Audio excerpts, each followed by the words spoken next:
and make Rod put his screen up. Yeah. Then I'll do my introduction. And then we'll go.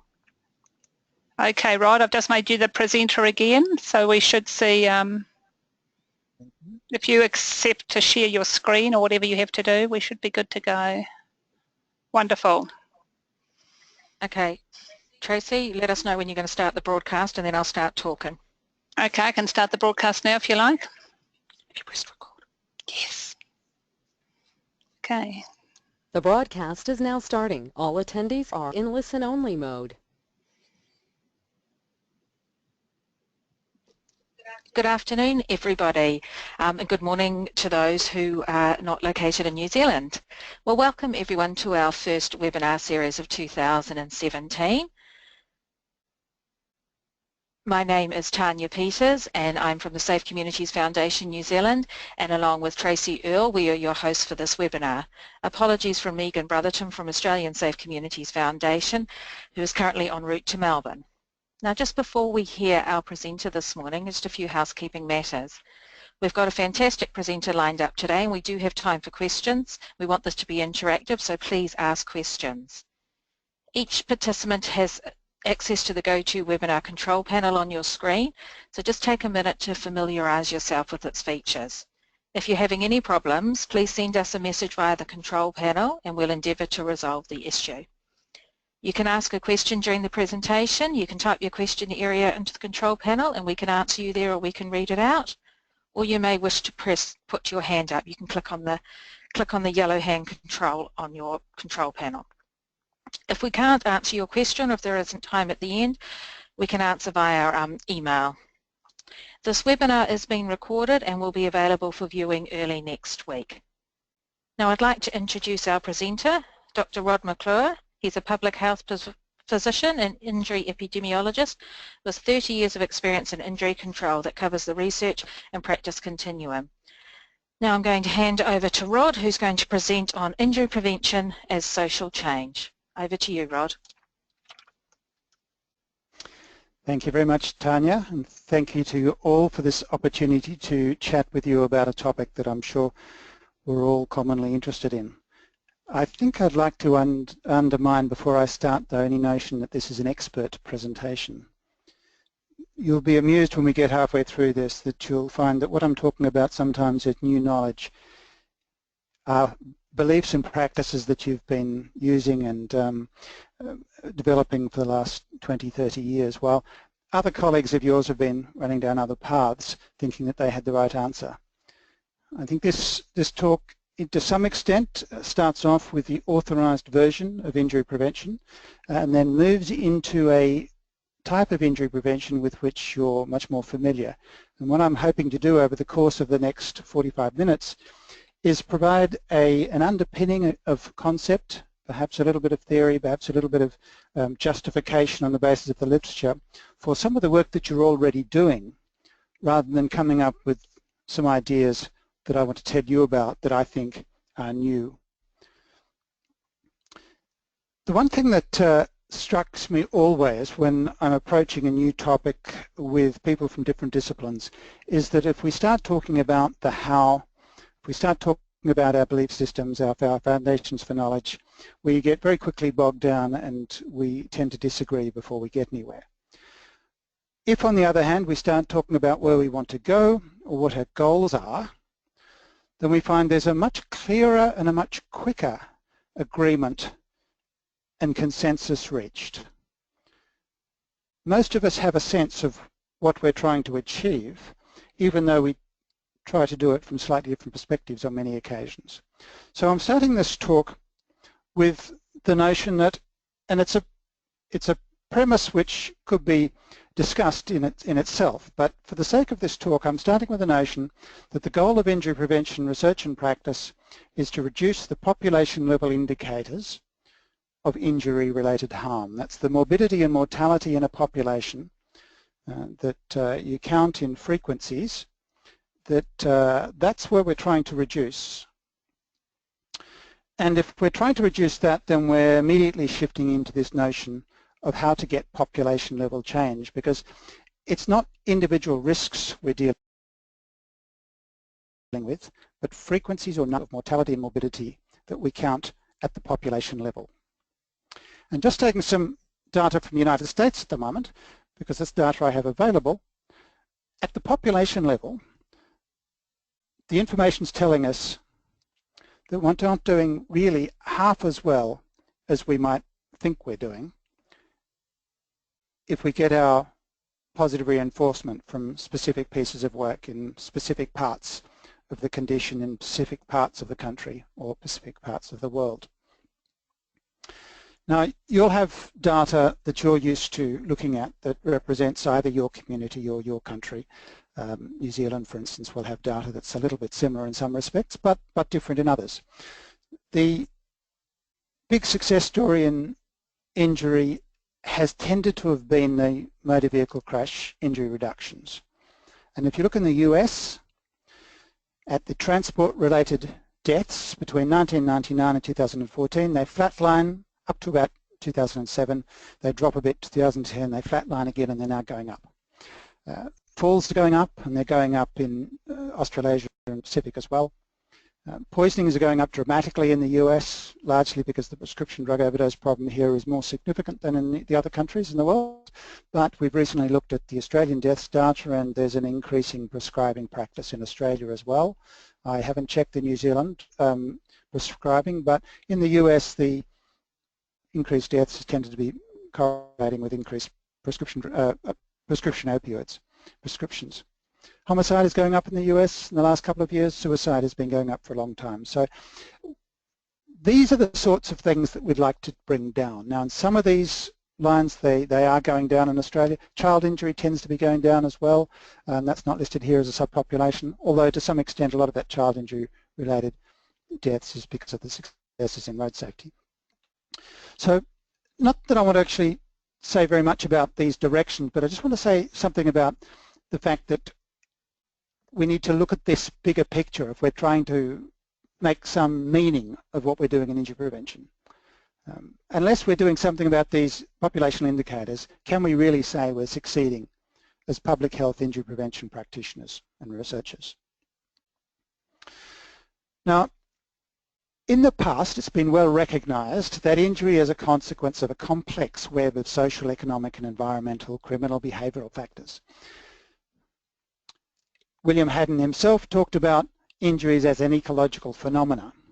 But you can see in both these quotations, and the one from Presley is the Injury-Free Coalition for Kids, which is a similar type of injury prevention perspective to the one that is held by the Safe Communities, but not quite, because it's a hospital-based initiative, the Injury-Free Coalition. But both of these quotations slip from a complex understanding of how injury is caused to a systematic explanation for how they feel one should be doing something about the problem. Now that, I think, is the anomaly which has caused, to some extent, our inabilities to make big differences at the population level in the terms of injury over the last 30, 40, 50 years. There's a disjunct between the complex nature of the problem and the systematic or reductionist way that we've focused on solving the problem. Now, I'll very quickly slip through 5 or 6 slides which, in my mind, explain why we've gone down the systematic path and the difference between a systematic approach and the systemic approach. Getting back to the title of the talk, ultimately where I'm heading is that if we want to solve the problem of injury at the population level, we need to be looking at social change. And social change is about the whole system. It's not about trying to find an isolated broken part and fixing it. And I can talk in a little bit about why the systematic or broken part approach to addressing the problem produces perhaps less effective solutions in the long run. Even though if you define a very limited goal, circumscribed scope of evaluation, you can show that there are some benefits in the systematic approach, and it's those benefits which have tempted us to take that particular approach as our sole modus operandi. There are many sort of truths, many worldviews. This is a history as I've written it. There's some support in the literature for this, but yes, you might want to look at the literature and come up with a slightly different explanation. But this is an explanation which brings us to where the orthodox view of injury prevention currently sits. And I'm saying that as somebody who is certainly not speaking for the CDC. This particular presentation is not a presentation from the CDC, but I have looked at the way the CDC understands injury, and it still understands injury very much from the classic public health approach to injury prevention model, a systematic approach. And it grew about 30, 40 years ago from a culmination or a coming together of an engineering discipline, which as roads and motor vehicles were being built by engineers and energy was being understood by engineers, they realized that they could actually control that energy through the same sorts of processes that they could create it. Pediatrics independently was coming up with ideas about ensuring that the early childhood experience where children developed capabilities and capacities at different points as they developed were not limitations that put them at risk, that they were exposed to environments which were accommodating and forgiving so that children could grow in the context of their different capabilities and still end up being safe from harm. So this was the notion of an external environment which was protective and safe. And at the same time, occupational health and safety through a number of initiatives, the Robins Initiative, for instance, in the UK, we're starting to come up with some notion of regulation and a responsibility of workplaces to maintain safe workplaces and to regulate behaviour so that that safety was generic. This led on to an energy control mentality, passive versus active mentality, regulation mentality, and it tended to push the disciplines like sociology, psychology, community psychology, behavioural sciences, human factors, a little bit to the outer. And there were some quite strong papers early on in this about accident proneness and how thinking about accident proneness was an anathema and something which should be banished from the rhetoric of the public health approach to injury prevention. This systematic approach became even more obvious over the subsequent years as risk factor epidemiology was developing about the same time, where we used statistical analytic tools to extract the independent effect of certain risk factors controlling for the environment.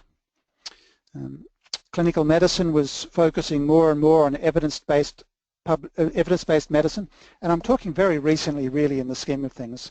I still remember the advent of evidence-based medicine coming through in the 1990s, and this led naturally into this notion of evidence-based public health, where evidence was something that could be identified through randomized controlled trials.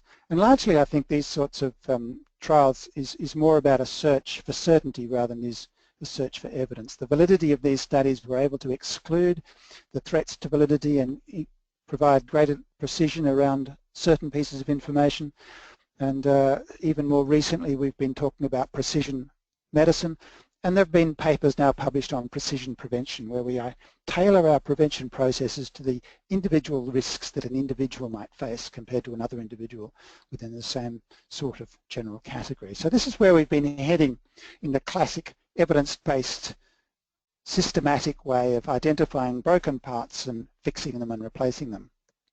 The problem with this, though, as you're all aware, is that it leads to a left to right linear sort of thinking. Now, and I say you're all aware because there have been some very good papers published by people from your own disciplines, Hansen as an example from the Safe Communities, who've taken this on and said there's something wrong with this model.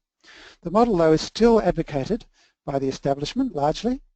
It begins on the far left at the bottom to suggest that surveillance provides you with an account of the size of the problem, the nature of the problem.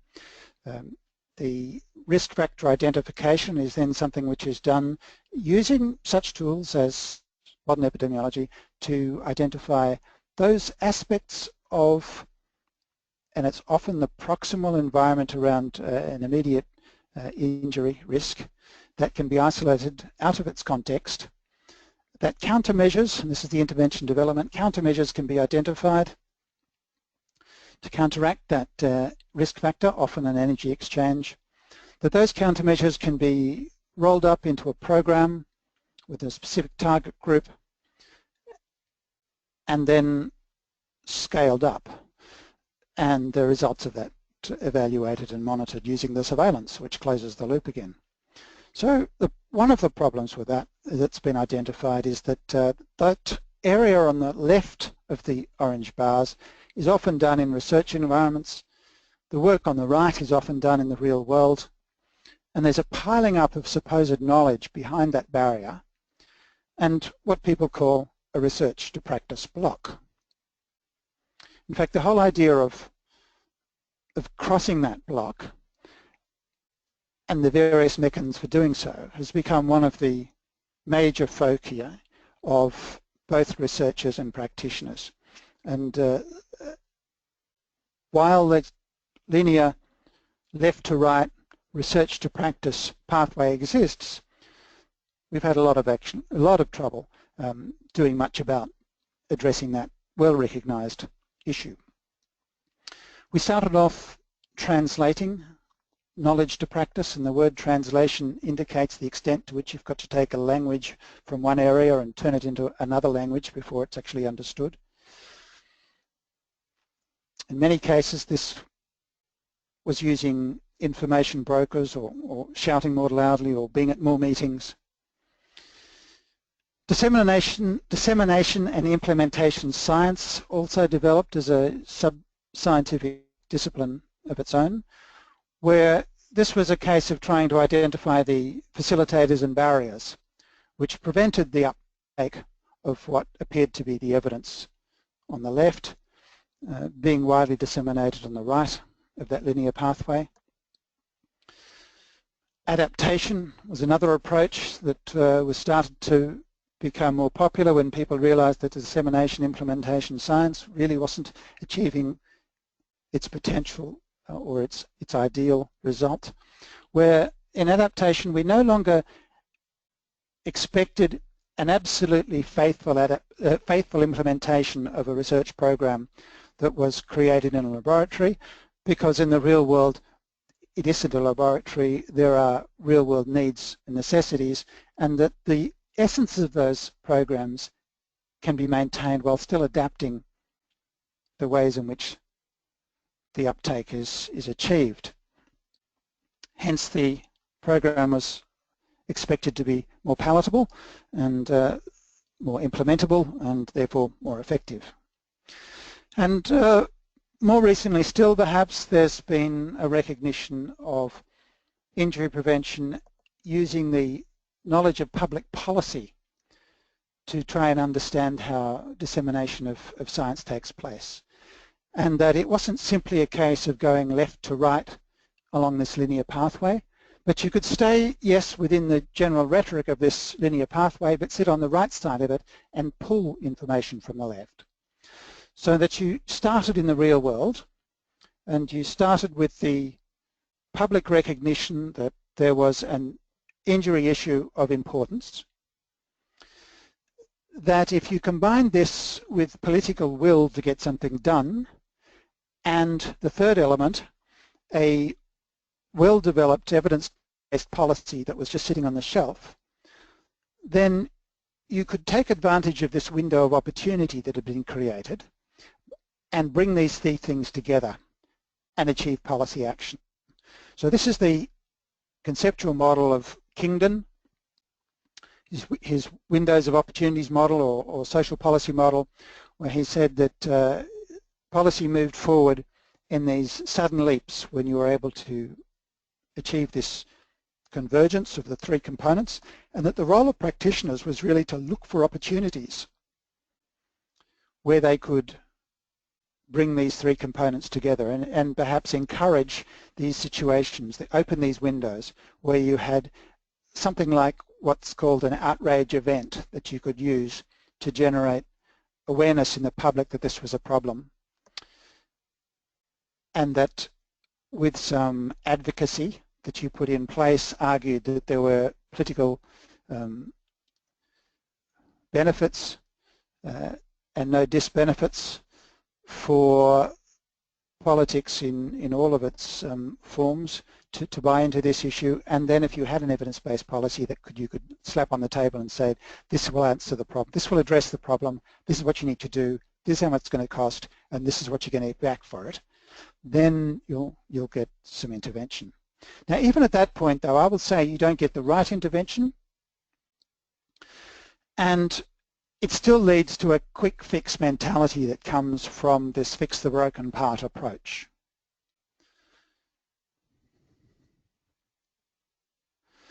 The limitations of the evidence-based public health approach are that it reflects one discipline, and I'm really scooting through this quickly because I would like to put out all of these contentious ideas and have an opportunity at the end for discussion. I see we've done about 20 minutes, so I think the other 20 minutes of the 40 will be spent explaining the alternative, the systemic approach, and we can discuss how that might be what you're currently doing already but don't have the words for, or work that you're currently doing that you think illustrates this in a definitive, concise way.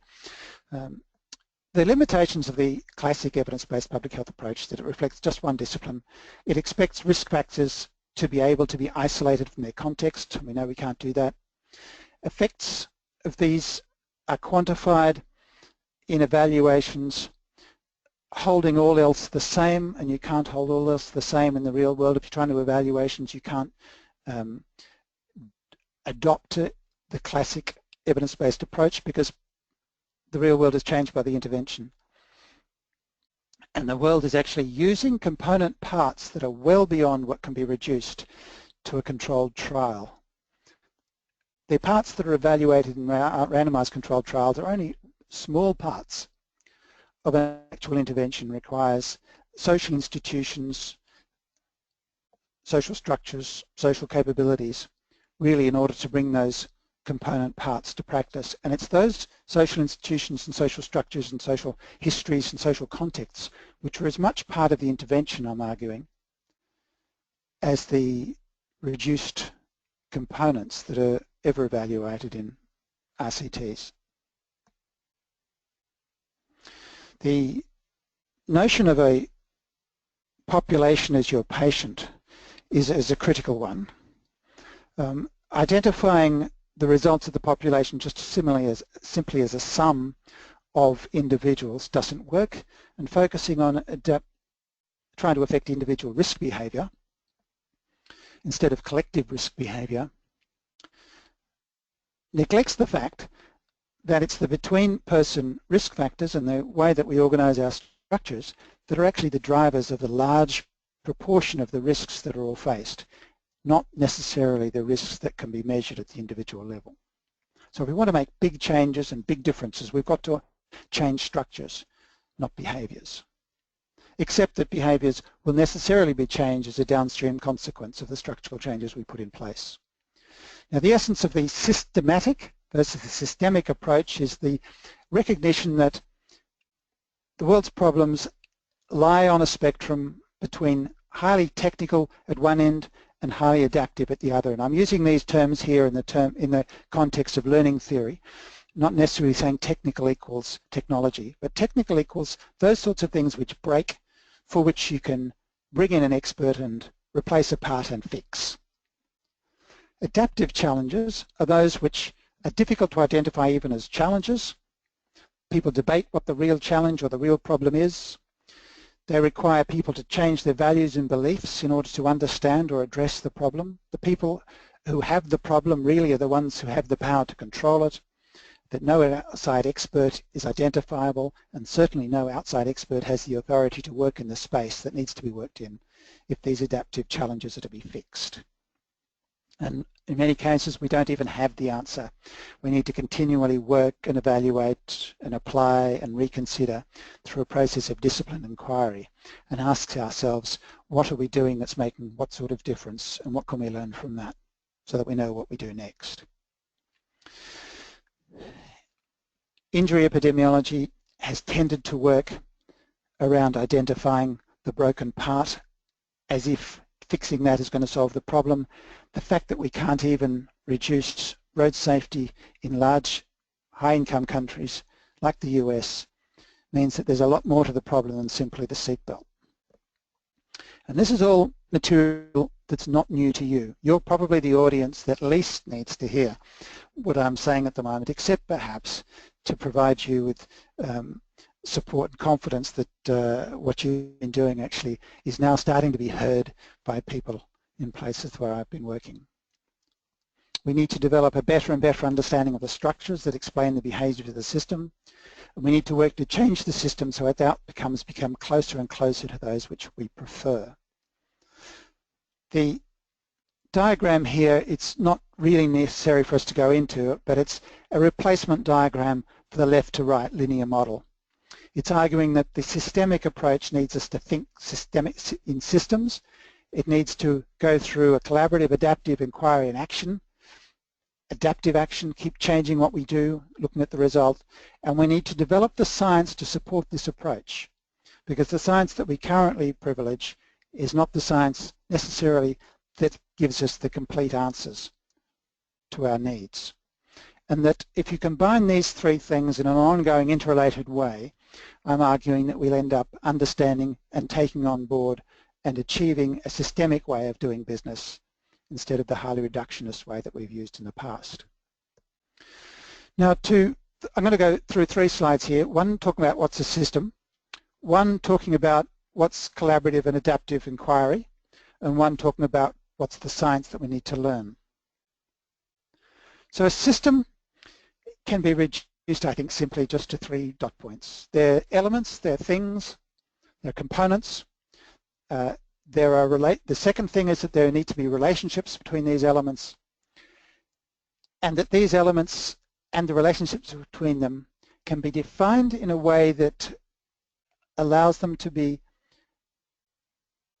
achieving a purpose. And in some ways that's the issue of boundariness. It's putting a bound around things. So what is the goal, what's the function, what's this thing trying to achieve, what are the parts in there that work towards achieving this, and what are the relationships between the parts. Now systems can be simple, and these are the sorts of things like your television breaks down, that's a technical problem, that's a quick fix problem, you bring in an expert, they change it. It's not the fact that I can do it, but I just know that there's something that's broken in there and someone can fix it. That's a simple problem. If it's not just a television, it's a massive computer, yeah, it's a complicated problem, but it's still technical in the sense that we can get an expert to spend a few hours working through it, diagnose the problem, fix it, and they'll be back on the road. The complex and chaotic, though, are different. And I'm going to focus on the complex because the chaotic is beyond really the scope of what we're trying to do. It's the complex systems which are the systems that define society. And the complex systems have several characteristics. They have a function that comes out of the system working in its entirety. You can't just look at it apart and know how the system is going to work. There are multiple elements in systems, lots of them generally. There are subsystems in them, there are levels, so that you've got macro systems, and you can think here of macroeconomics or micro systems where you've got households inside that. And if you try and look at your system, all of those different levels of the system operate together somehow. And even within bigger systems, you can generally find subsystems which operate let's say a family might be a subsystem inside a larger system of a social community, a regional country town, for instance, which might be a subsystem inside a national economy. So understanding that there are lots of moving parts, they move together, they don't move in a linear fashion, there are feedbacks between them, that the parts don't operate on their own. If something happens, then quite often something else necessarily happens because of the connectivity between the various parts, and how the network is defined very much determines how that system will operate. Even if the same elements in that system can be found in some other system but have different networks, then you might find those two systems operate differently. And you can now start really, before I get much further, to recognize the challenge that the translation and implementation science people have had when they've tried to take something out of a box and plug in and play it in a particular community. The other thing about the systems is that they tend to be self-organizing. They adapt. They have an autonomy. And here's I'd really like to highlight, because if we're trying to talk about social change, it's the one thing that we all recognize about societies, is that they control themselves, largely from internal forces, but sometimes they're affected by external forces as well. And their reaction and the way they adapt to those external forces is part of the resilience or part of the nature of that particular society. But those of us that lose heart when we say, well, it's much easier to control specific broken parts. We know what to do there. We can define that. We can tell our funders that it's going to cost them X to fix Y. We can't do much when everything's connected to everything. I think need to take heart, because we don't say that about our society. We know our society is absolutely everything, connected to everything, but it is grown, it's evolved over thousands of years with inbuilt control systems and response systems and management systems which allow us to control our society. Those are the very systems, the very nature of society which makes me feel that we can control injury in the same way we can manage the rest of our societal outputs.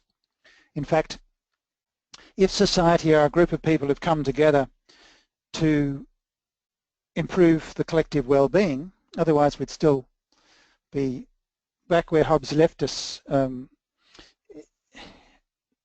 then all we need to do is define injury outcome as part of our social well-being, and we have injury prevention absolutely located in the heart of the justification for why societies exist.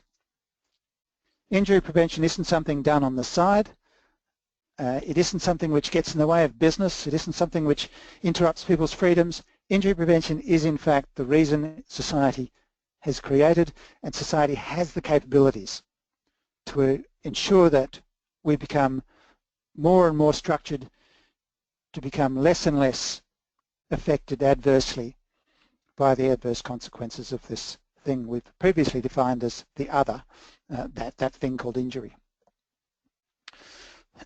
Systems thinking is a way of approaching challenges in which we consciously seek to delineate systems of interest, expand our field of vision about causes and consequences, describe structures that underlie the relationships in society that are leading to the frequencies of mortality and morbidity that we're measuring. Systems thinking forces us to use qualitative and quantitative models of how society works, and to force those models to explain themselves, and to force those models to force us to be explicit about the assumptions that we're making about how society is working or how the system is working, and to explore the behavior of the system that follows from its structure. And then play with those structures, and I can argue we can do it through now simulation using the technologies that are now available to computers which weren't available to us before, so that we don't need to isolate the individual risk factor out of context. We can actually play with the entire modeled system and look at what happens when we change some part of it and how that change ripples through the system to affect the outcomes that we all agree to be of our interest. Once we're confident that we understand the system, we can go about making the changes, and we can then watch what happens when we make the changes. And we become less and less wrong about how we understand our system. I don't think at any point I would ever say we can model society, we know what's right. I think during this talk I started off by saying I'm not presenting anymore as an expert, but as one of all of us trying to explain what we are, and on the benefit of that examination make decisions which help us become less wrong rather than making decisions which we know are evidence-based and pronouncements from experts which we all must put into place or else. And this is the collaborative adaptive inquiry. I think research is with, not on. It's, as you've been talking about before, participatory research is the vital element of this adaptive learning. Learning is not simply changing our behaviour, it's changing our mental models about how we understand structures, and in many cases you could go as far as saying it's changing our perspectives and our values, and it's until we start to examine those we're not really going to get the changes in society that are going to lead to the major results that we're trying to in terms of the population level injury outcomes. And this is not heresy in even the medical literature, because the learning organisations are now being started to be talked about inside medical systems. It's just that we're not restricting this conversation to particular health systems that are well defined. We're saying that we need to extend this learning organisation model throughout public health and throughout all of those things which create the social determinants which are producing our problem. But it does mean we need to take the science head on. We need to question our current paradigms. We need to start to push our current expertise to its limits and come up with new scientific expertise. We need to bring the disciplines that are not yet prevalent in injury prevention but are prevalent in the rest of knowledge and scholarly academia more into a privileged place in injury prevention. And we need to find some way, and I've used the term transdisciplinary public health here. I'm not quite sure I believe actually in transdisciplinary public health so much as pluralistic public health, in a more pragmatic way, where we use the knowledge that we need to use to help us answer that component of the issue at the time, and where we need to use other systems or other disciplines, then we use those. I don't think anything I've said undermines my core quantitative background. I'm very much, at least started very much a classic medical model epidemiologist, and in many ways that's still my comfort zone. But I've moved in more into complex systems, agent-based modelling, systems dynamics modelling, because I was recognising that there were more questions to be asked and there were solutions I wasn't being able to achieve using the particular disciplines that I was using. Not to say that those disciplines originally aren't useful in the bigger mix. So how do you facilitate? How do you actually do this? In the last 7 minutes I want to go through 7 steps. First, and this is a linear approach, which just, it's a reductionist approach. You can see I'm revealing myself a bit here because in many cases you can talk to systems thinkers and they will enjoy the process as much as the outcome, perhaps more than the outcome, and they will talk about the interconnectedness of all the things that I'm just about to be talking about. But me, a reductionist at heart, I've boiled this down to 7 steps. It's a list, and it's a list that I'm going to say we need to iterate. But that's for communication purposes to some extent, and for putting the ideas on the table, and for saying that just because it's complex it doesn't mean it's all too difficult. I think it's all actually remarkably simple, and it's incredibly important. And some of it you'll recognise, and I've just put different language on. But even before we identify what the problem is, we need to engage the stakeholders, because it's only by talking to the stakeholders that we'll get clarification on the nature of the problem. And you can do this formally. I don't think just because we're bringing in complexity we should drop formality. There's a rigour that we need to be doing. Now the rigour won't get us expert fact, new absolute truth.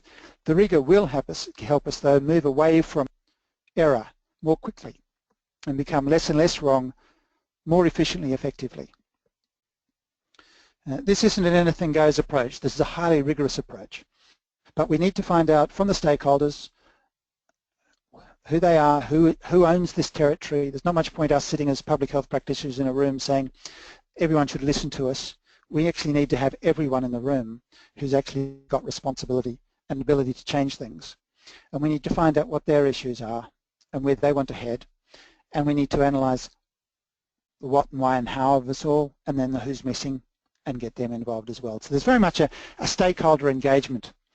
Then we need to help all of us better understand the systems thinking approach, because most of us don't think like that. At least we do in the car park, but we don't when it comes to work. For some reason we change hats completely. we need to understand how one does collaborative learning and do the personal growth that allows us to be good conversationalists rather than entrenched us against them thinkers. We need to develop not only the personal tools but also the technical tools, and I dropped a few names then. There are lots and lots of methodologies around this. Systems dynamics is a quantitative one, agent-based modeling is another one, soft systems thinking is another one. There are lots of things that will help us. They're really just tools for thinking so that our thinking will become more rigorous. Because I think the basic science that links all of these methodologies together is conceptual rigor and conceptual honesty, and being able to examine an argument and see through it and see its strengths and see its weaknesses and have the tools with which to test that argument. And that's, I think, what we can all agree on, even if we might not agree on the particular disciplines that we're coming to the table with. I think the participatory model building exercise is really functional. It helps us get a common mental model to challenge that, to question the way we think the causal relationships are in the bigger picture, in the system, in the society. What goes with what? What leads to what result? And we'll never know when we sit in a room whether we've got it right, and that's why we need to bring in some of these analytic tools, because complexity is by definition something that our cognitive pathways can't grasp. We have a RAM of about 7 thoughts. We can hold them in our head at once, and if we've got more than that, one of them has to drop off and be replaced by another and to be brought back out of memory.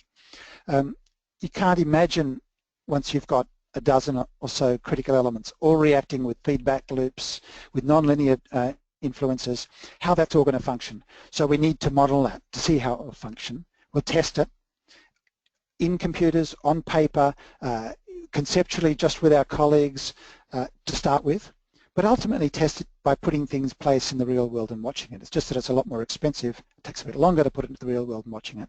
But in things with short-term turnarounds and in smaller scope, you can do that. You can get feedback from the real world, but there are tools which will help us run simulations in the meantime.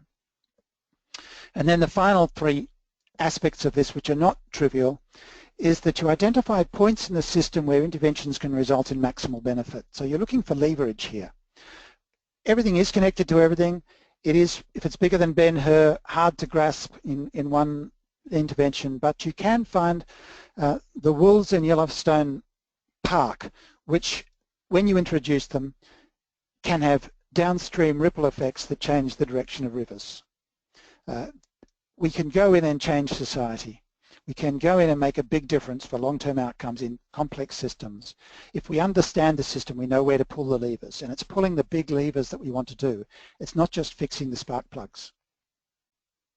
We can only do that, though, when we get agreement by those people who have some jurisdiction over the levers, and I'm now talking about individual citizens as much as talking about people with political operations that they manage, because by and large they operate as a consequence of the citizens' will in the first place. So there really is an interrelationship between all of the players who own parts of the system and are part of the system, and how they work together can help drive the system as much as it does drive the adverse outcomes. And we need to be continuously updating our problem definition, our causal diagrams, our analytic simulations, and we need to adapt our solutions accordingly. This isn't put in a solution, wait 3 years, evaluate to see what the difference is, find out we've got a 20% improvement in one group versus another. This is a case of taking the results that we know from those trials, sure, but putting them into work in a way that actually creates big social impacts, and looking at the effects of what's happening when we put these in, and looking at the barriers and looking at what's working, what's not, trying to understand whether we've understood the structure of the place that we're working, because it's the structure which really is the element of a system which determines the behaviour of that system. And through this process of collaborative learning, adaptive intervention, the system will shift little by little, more and more. Hopefully it will shift in the desired direction. And we've all seen situations where systems have moved in the wrong direction for various reasons. But our process of discipline inquiry, adaptive learning, using all of the science that we have available, all the evidence that we have available, recognising evidence comes in multiple forms, recognising that we don't want to play around the edges and tell the world what needs to happen. We need to work with the world so that we're part of what happens. Then we'll be able to get that result we're after. We cannot sit back and say, well, the system is broken. I don't think the system is ever broken. And I've been trying to find the source of this. Northrop and Highfares quote it, but I'm sure they weren't the originators of this. A system is perfectly designed to produce the results it gets. If we don't like what the system is producing at the moment, let's go back, examine the structure of the system and change the system so that it works in a different way. But if it's producing this sort of result that it's getting at the moment, then it's being driven by some good for somebody, and it's being encouraged to drive in this direction. And if we don't like the adverse consequences, then we need to go back and provide the incentives and pull the right levers and create the changes we need to change so that these adverse consequences that we're currently finding are not the ones that we have to live with.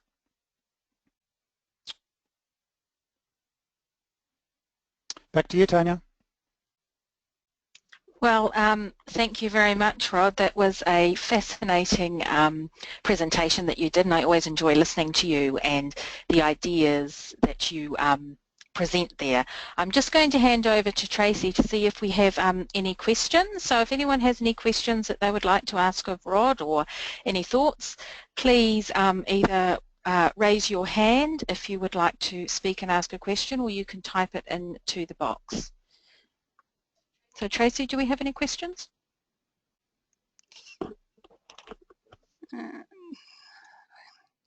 Yes, just one moment.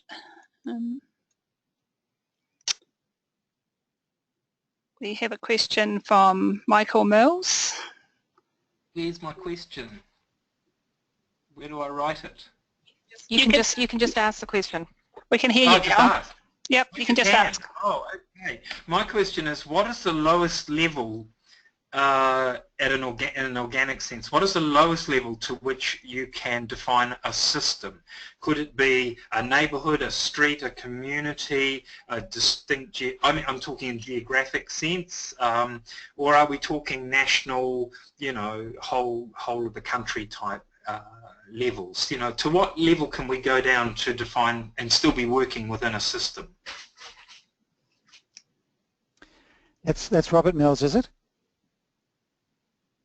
Yeah, you've landed on one of the defining questions of systems thinking, and it is tied up in this notion of a boundary. If everything is connected to everything, where do you actually stop connecting things?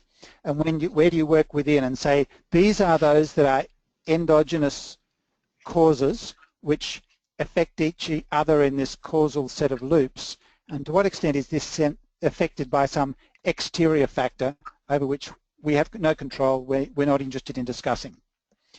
And the answer to your question is whatever you want it to be, and that answer is an unsatisfying one for you.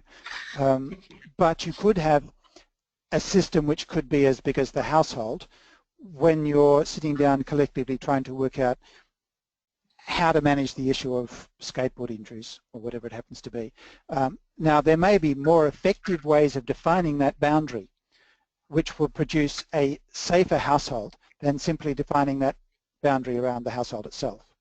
And that's the discussion which is part of the early stakeholder definition of the problem, when they also need to define for themselves where are the biggest levers that are affecting the outcome of interest in this group sitting, and those big levers by and large need to be sitting inside the way you define your system. But if you wanted to be technically pure, you could define a system pretty much with 2 or 3 variables, as long as you related them together and showed that they were commonly working towards some purpose. Yep, thanks. What's the useful way for you is the answer, really. Yep, no, that makes a lot of sense. Thank you.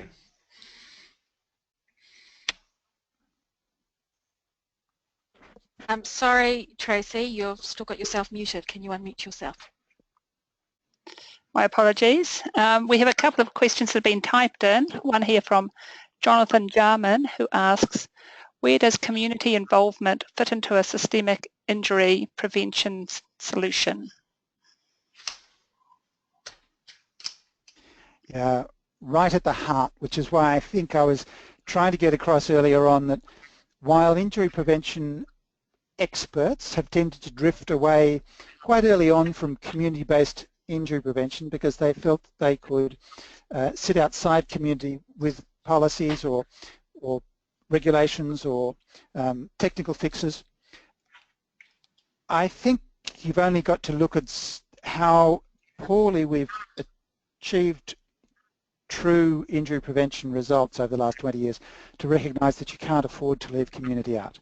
The community actually are our society, and even community leaders and decision makers are only there at the behest of the community who've actually given them the political mandate to work. So the laws in the US which were brought in to make helmets compulsory is a wonderful example, and then thrown out again because the legislators were voted out of office because they brought them in, is a wonderful example of you can't isolate an energy control intervention like a helmet and expect to just drop it in and ignore the fact that it has to be dropped in the context of community.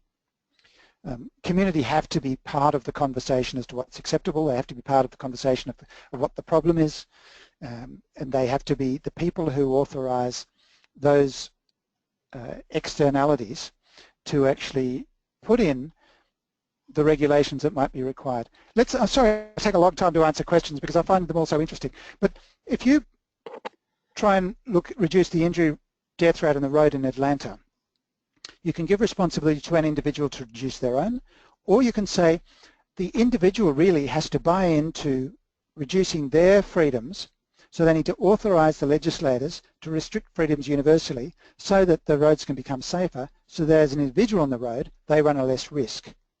Now that's a lovely relationship about community responsibility, collective responsibility versus individual responsibility. That is one that the community can't be left out of, but if the community understands it, then the individuals in the community would be better off. Thank you for that. Rob, there's another question here from Theresa Stanley who asks, says you talked about analytic simulations after implementing an intervention. Could you please explain how to do this in the real world? Yeah. The simulations are generally done as hypotheticals, and there are now wonderful analytic tools which allow you to represent that part of the real world that you want to examine in models and then change the policy in the model and see what happens to the result. So that's where the word simulation is normally used. Where in the real world simulations are done, they tend to call this adaptive learning. There's another term which has slipped my mind at the moment, but it's the innovation model that business does all of the time. They make a small change. If it works, they do it again and make it a bit bigger, and if that works, they make it a bit bigger. If it doesn't work, they haven't invested too much in it, they can drop it off and try something else. So test, rapid prototype, test, scale up or reject, and then throw seeds across a big range, so you've got lots of people coming up with lots of these ideas and only the strong ones will survive. That's simulating really, but in the real world. And it's a little bit harder to do in public health because, as we know, things like smoking, and it takes 50 years sometimes to get the real changes in the social structures that we're trying to encourage or the cultural shifts. So while you can do it, you can certainly do it in intervention. There's a good example if you want to look it up. In the US, there's the COIN, the Department for Health Services, HRSA, Health and Community Services.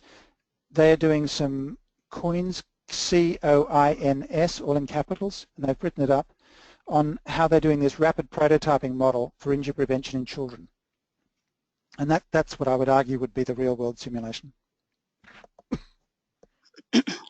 Okay, thank you. And the last question here from Sue Ramsey. She says, a fantastic presentation. Her question is, her observation is that the model seems to be driven by science rather than practice. And there's several questions here. First of, is there a place for it to be driven by real life experience or discovery? Is there a place for practitioner or community voices? And is this place essential or peripheral?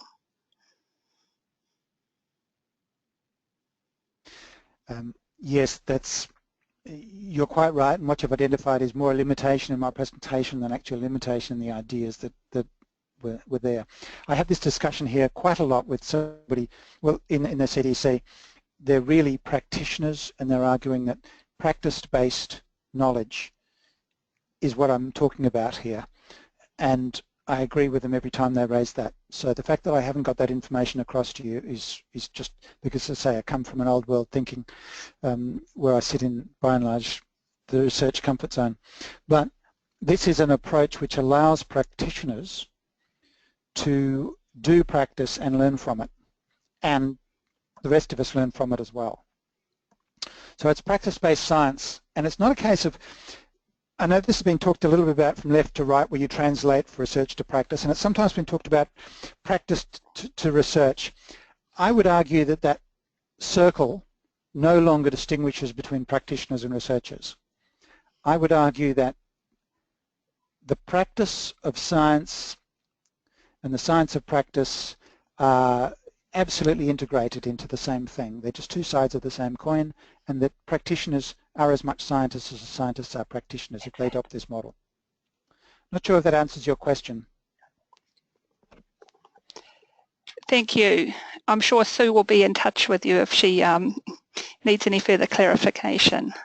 So that is all the questions we have for today. I'll just hand over to Tanya.